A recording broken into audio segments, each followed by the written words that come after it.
L'immobilier simplifié avec Patrick Lapalme.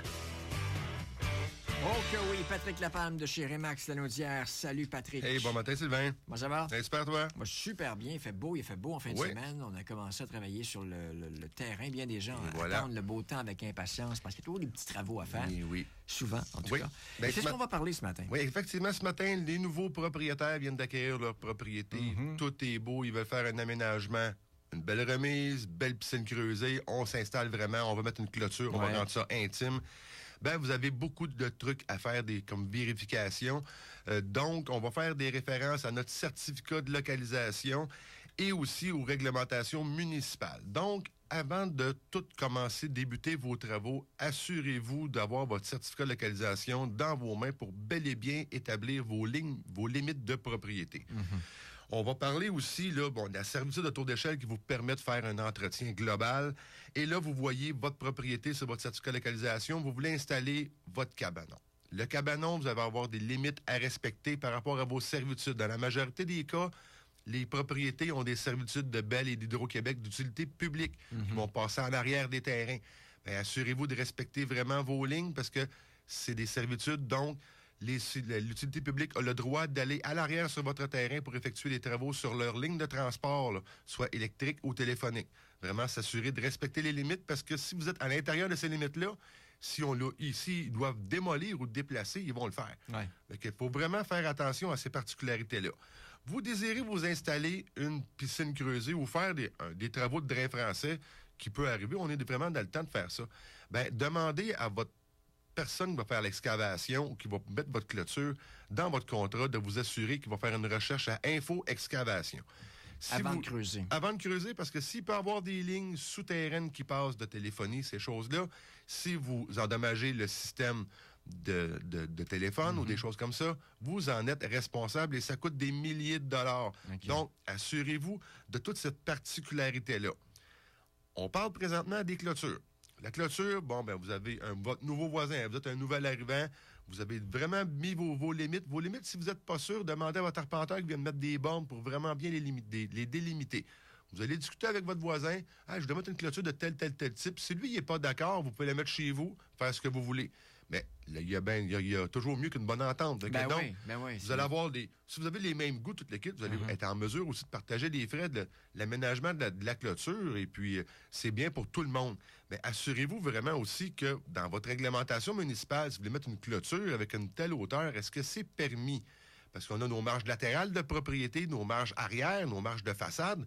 Tout dépendant de la façon que vous allez pouvoir installer votre clôture. Peut-être qu'une clôture de 4 pieds à un endroit va suffire, mais ils vont vous interdire la clôture de 6 pieds, tout dépendant de l'endroit où vous allez l'installer.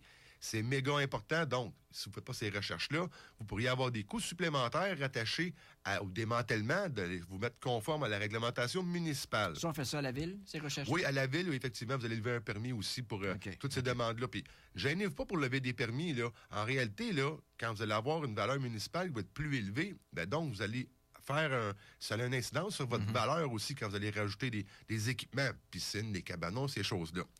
Vraiment faire attention, encore là, tous les fils souterrains, Info-Excavation, il ne faut pas l'oublier. On s'en va avec la servitude de tour d'échelle. Vous avez mis une belle aide qui est vraiment mitoyenne ou qui est sur votre terrain ou un arbre.